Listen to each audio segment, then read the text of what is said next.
रानो चिड़िया और उसकी टुनटुनी बेटी हंसी खुशी के साथ अपने घर में रह रहे थे, लेकिन एक मुसीबत आ गई। टुनटुनी चिड़िया की अम्मी बहुत सख्त बीमार हो गई और वो बिस्तर पर चली गई और मरने के करीब थी।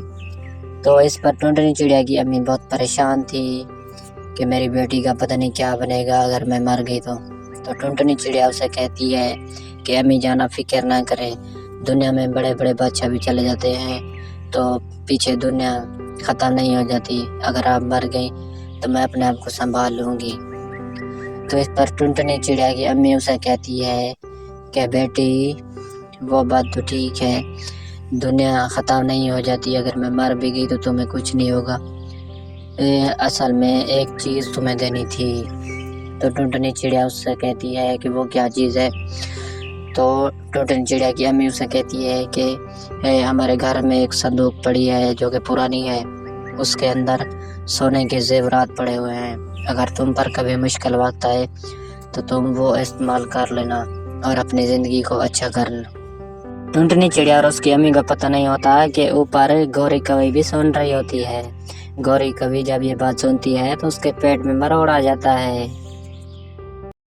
गौरी कवि अगले दिन ये बात उस कालू कौवे को बताती है कि कालू कालू मैं तुम्हें एक बात बताती हूँ। वो जो टुनटुनी चिड़िया की अम्मी है ना, वो बहुत बीमार है और कह रही थी कि मैं मरने के करीब हूँ, अपने दिन गिन रही है।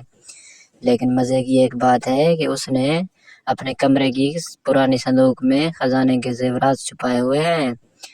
मैं तो कहती हूँ हम वो चुरा लेते हैं और हमारी ज़िंदगी आसान हो जाएगी और हमारे बच्चे भी आसानी से पल जाएंगे और बड़े हो जाएंगे। तुम्हारा क्या ख्याल है? तो कालू कौवा इसको कहता है कि हाँ, मेरे पेट में भी मरोड़ आ रहे हैं, तुमने तो ये मज़े की बात बताई है, हमें मुफ्त में वो जेवरात मिल जाएंगे और हमारी ज़िंदगी आसान हो जाएगी। मैं तो कहता हूँ वो जल्दी मरे और उसके सारे जेवरात हमारे हो जाएं। फिर गौरी कवि कहती है हाँ कालू, मुझे भी उसके मरने का बहुत ज़्यादा इंतज़ार है, पता नहीं वो सोना कितना होगा और उसकी कीमत कितना होगी। फिर गौरी कवि कालू कौवे को कहती है कि कालू मियाँ, मेरे दिमाग में एक आइडिया आया है, हम ना उधर चलते हैं और देखते हैं कि उसकी क्या कंडीशन है और वो कब तक फड़क जाएगी और हम वो खजाना लें और इस बहाने हम खजाना भी देख लेंगे अंदर से। फिर गौरी कवि और कालू कौवा वहां से उड़ जाते हैं और टुनटुनी चिड़िया और उसकी अम्मी का हाल पूछने चले जाते हैं। अगले दिन टुनटुनी चिड़िया अपनी दोस्त से मिलती है और उसको सारी बात बताती है कि मेरी अम्मी जान बहुत बीमार हैं और वो मरने के करीब हैं।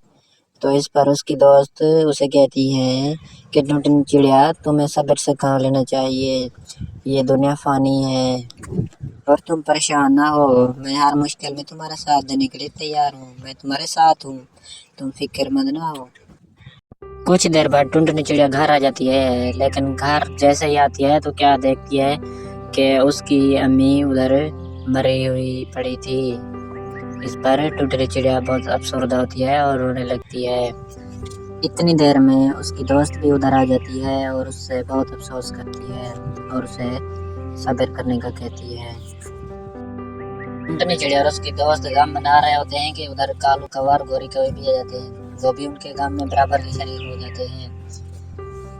और गौरी कवि टुनटुनी चिड़िया कहती है कि मेरी बहन, हम गम करने के आए हैं और हम तुम्हारे गम में बराबर के शरीक हैं। फिर गौरी कवि नीचे उतरती है और कमरे एक में रखी हुई संदूक से खजाना चुराने की कोशिश करती है। तो इस पर टुनटुनी चिड़िया की दोस्त उसे देख लेती है और उसे पकड़ लेती है और गौरी कौवा और कालू कौवा अपने काम में नाकाम हो जाते हैं।